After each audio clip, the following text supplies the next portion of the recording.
بھائی قربانی سے متعلق کچھ مسائل سن لیں. پہلی بات، بھینس کی قربانی واجب ہے، اس پر میں بیان میں آج ڈیٹیل میں بتا چکا ہوں، ٹھیک ہے نا. نمبر 2، گھر کے سربراہ کی طرف سے ہے، سب کی طرف سے ہوگی یا نہیں ہوگی، یہ مسئلہ بھی مدلل بیان کر چکا ہوں. تیسری بات، بھینس کی قربانی بھی آج کل ایک اختلافی مسئلہ ہے. بھینس کی قربانی پر اجماع رہا ہے، اب اختلاف ہو گیا اس میں. پہلے اہل حدیث حضرات بھی اس کو جائز ہی سمجھتے تھے، بلکہ ہم بچپن میں اہل حدیث حضرات سے پوچھتے تھے کہ اگر ہر مسئلہ قرآن و حدیث میں ہونا ضروری ہے تو بھینس کی قربانی کو تم کیوں جائز کہتے ہو؟ بھینس کا تو ذکر ہی نہیں ملتا. تو یہ تو ہم ان کو حجت تمام کرنے کے لیے کہتے تھے کہ ہر مسئلے کا آپ کہتے ہو نا قرآن حدیث میں صراحتاً ذکر ہونا چاہیے. بھائی صراحتاً ہر مسئلے کا ذکر نہیں ہوتا. تو پھر ہم ان سے پوچھتے تھے بچپن میں کہ پھر آپ بھینس کی قربانی کو جائز کیوں کہتے ہو؟ تو وہ نہیں جواب ہوا. اب کیا ہے کہ اب ہم دیکھ رہے ہیں ایسے اہل حدیث ہیں جو کہہ رہے ہیں بھینس کی قربانی جائز نہیں ہے. تو یہ مسئلہ بعد میں چینج ہوا ہے. تو خوب سمجھ لیں، بھینس کی قربانی کو ہم جائز کیوں قرار دیتے ہیں؟ اس کی وجہ یہ نہیں ہے کہ ہم بھینس کو گائے پر قیاس کرتے ہیں. قربانی کے مسائل توقیفی ہیں، ان میں کسی جانور کو کسی پہ قیاس نہیں کیا جا سکتا. اگر قیاس کو ہم جائز سمجھتے تو ہم ہرن کی قربانی کو بکرے پہ قیاس کر کے جائز کہتے، سمجھتے ہو؟ اور ہم نیل گائے کی قربانی کو اس گائے پر قیاس کرتے کہ دونوں کے گائے بھی کہتے ہیں اور سائز بھی تقریباً ایک جیسا ہوتا ہے، بس ایک میں پھرتیلی زیادہ ہے اور اس میں پھرتیلی کم ہے. تو قیاس تو جب ہوتا ہے، یہ قیاس تھوڑی کیا ہے، یہاں قیاس جائز نہیں ہے، کیونکہ یہ 4 جانور ہیں جن کے اللہ نے ہمیں قربانی کا حکم دیا اور وہ توقیفی ہیں، ان پہ قیاس نہیں ہو سکتا. تو سوال پیدا ہوتا ہے پھر ان 4 میں بھینس تو نہیں ہے. تو اس کا جواب یہ ہے کہ بھینس کو گائے پر قیاس نہیں کیا ہے، گائے کے ساتھ لاحق کیا ہے. لحاق ایک الگ چیز ہے، قیاس ایک الگ چیز ہے. یہ 4 جانور جو جائز ہے نا، یہ کیوں؟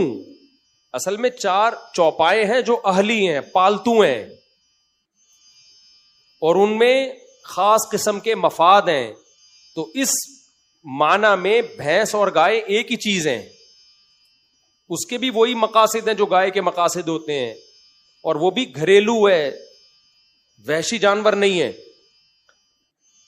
تو قربانی کے جانوروں کی جو جواز ہے نا، اس کا تعلق گھریلو چوپائے ہونے اور گھریلو چوپائے نہ ہونے سے.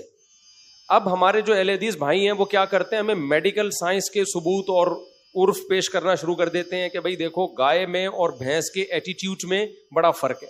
گائے پھرتیلی ہوتی ہے، بھینس سست ہوتی ہے. گائے کے لیے الگ قسم کا موسم چاہیے، بھینس کو الگ قسم کا موسم چاہیے. دونوں کے دودھ کے ٹیسٹ میں فرق ہوتا ہے. اس کا جواب یہ ہے کہ یہ وہ فرق ہے ہی نہیں جو شریعت میں معتبر ہو. یہ وہ فرق نہیں ہے جو شریعت میں معتبر ہو. شریعت میں معتبر فرق جو ہے نا قربانی میں، وہ چوپایا ہونا یا نہ ہونا اور اہلی ہونا یا نہ ہونا.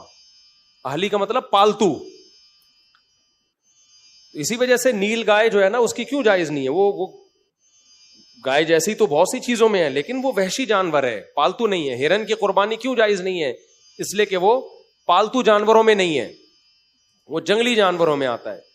یہی وجہ ہے کہ یوک کی جو قربانی، یاک کہتے ہیں، یوک کہتے ہیں، پتہ نہیں کیا کہتے ہیں اس کو، یاک کی قربانی میں بھی علماء یہی بیان کرتے چلے آئے ہیں کہ اگر پالتو ہے، پل جاتا ہے گھروں میں، پلنے والا جانور ہے تو پھر جائز ہے، اگر جنگلی ہے تو جائز نہیں ہے. تو گائے اور بھینس کے جو مفاد ہے نا وہ بالکل سیم ہے. اس کو بھی گھر میں باندھ کے کھلایا جاتا ہے، بھینس کو بھی گھر میں باندھ کے کھلایا جاتا ہے، اور اس سے بھی دودھ حاصل کرنے کے لیے پالا جاتا ہے، اس کو بھی دودھ حاصل کرنے کے لیے پالا جاتا ہے. وہ بھی جگالی کرتی ہے، وہ بھی جگالی کرتی ہے. تو ہم نے ایسا نہیں کیا کہ بھینس کو گائے پر قیاس کی ہے. ہم نے کہا گائے کا جب شریعت نے اجازت دی ہے تو بھینس اس اجازت میں خود بخود داخل ہے. اس کی ایک مثال دیتا ہوں. قرآن کہتا ہے ماں باپ کو اف مت کرو، ہے نا. اب کوئی کہ گالیاں دینا جائز ہے، اور گالیوں کو میں قیاس کر رہا ہوں اف پر. سوری، گالیاں دینا بھی حرام ہے، گالیوں کو میں قیاس کر رہا ہوں اف پر، کہ جب اف کہنا حرام ہے تو اس پر قیاس کر کے میں نے کہا کہ گالیاں دینا بھی کیا ہے، حرام ہے. ہم کہیں گے گالیوں کو اف پر قیاس نہیں کیا جائے گا، گالیاں اف کے حکم میں داخل ہیں، کیونکہ اف سے لفظ اف مراد نہیں ہے.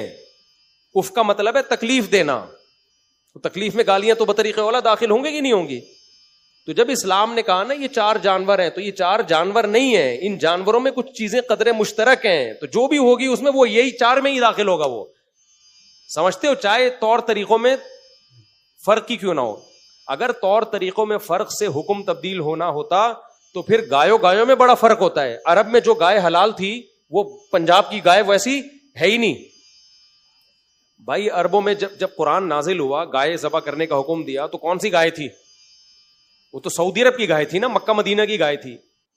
اس کو الگ موسم چاہیے، پنجاب کی گائے کو الگ موسم چاہیے، آسٹریلیا کی گائے کو الگ موسم چاہیے.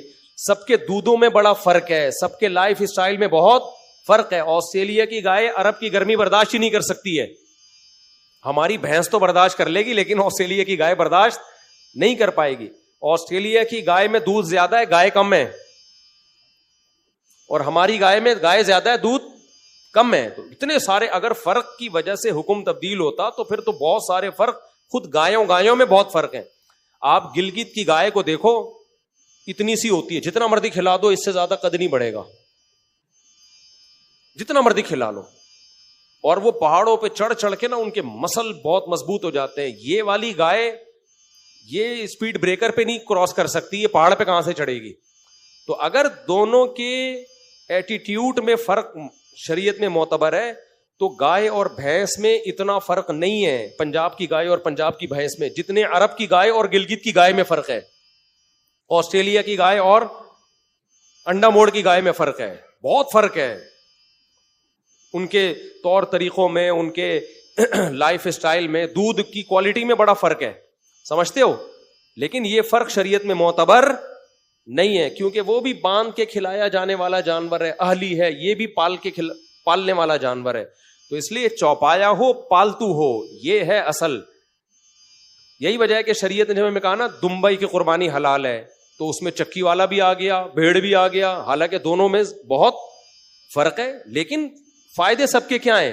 چکی ہونے نہ ہونے سے وہ چوپایوں کی فہرست سے بھی نہیں نکلے اور پالتو ہونے کی فہرست سے بھی نہیں نکلے. حالانکہ چکی والا دمبا اور بغیر چکی والا، پنجاب کا کجلا اور کراچی کا دمبا بہت زمین آسمان کا فرق ہے. اس میں کجلا بالکل ہی ایک الگ چیز ہے، اینکی اور بغیر اینکی بڑے فرق ہیں، قیمتوں میں بڑا فرق ہے، گوشت کے ذائقوں میں بڑا فرق ہے. لیکن کیا ہے؟ چوپائے سب ہیں اور پالتو سب ہیں. تو یہ فرق شریعت نے معتبر نہیں. عربوں میں جو دمبے ہوتے تھے ہو سکتا ہے وہ پنجاب میں ہوتے ہی نہ ہو، وہ والے دمبے اب ہو گئے ہوں، پہلے نہ ہوتے ہوں. لیکن جب دمبا ہے تو چوپایا ہے اور گھریلو ہے، تو پھر ان فرق کا شریعت میں اعتبار نہیں ہے. اس لیے ہمارے نزدیک بالکل وہی گائے کی بھینس کی قربانی میں اجر ہے جو گائے کی قربانی میں اجر ہے. سمجھتے ہو؟ بیل کاٹو بھینس کاٹو کوئی فرق نہیں ہے، بلکہ بھینسا اس لحاظ سے زیادہ بہتر ہے کہ ماہرین جو حکیم ہیں، جو غذاؤں کے ماہر ہوتے ہیں، وہ حکیم کہتے ہیں کہ بھینس کے گوشت میں فائدے گائے کے گوشت سے زیادہ ہیں، اس میں فیٹ بھی کم ہوتا ہے، اور اکنومیکلی بھی آپ کو وہ اس لیے سستا پڑتا ہے کہ اس میں گوشت نکلتا بہت ہے. سمجھتے ہو؟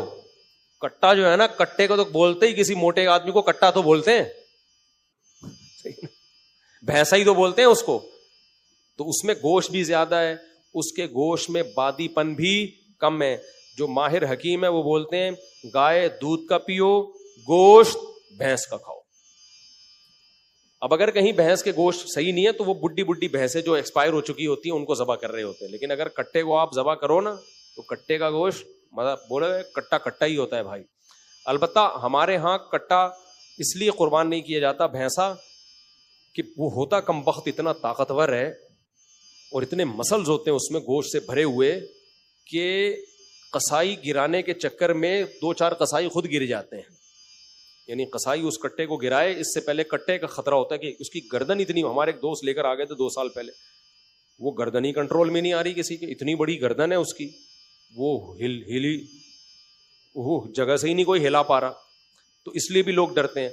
تو اس صورت میں شریعت کا مسئلہ یہ ہے کہ اگر جانور گرانا آپ کے لیے بہت مشکل ہو رہا ہے اور اس میں ڈر ہے کہ لوگوں کو نقصان نہ پہنچائے. آپ دیکھو نا ویڈیوز آ رہی ہوتی ہیں، گائے یہاں سے بھاگی تگڑ 5-6 بچوں کو پیلتی ہوئی نکل گئی، بیل بھاگا بے قابو ہو کے. قربانی میں ایسا ہوتا ہے.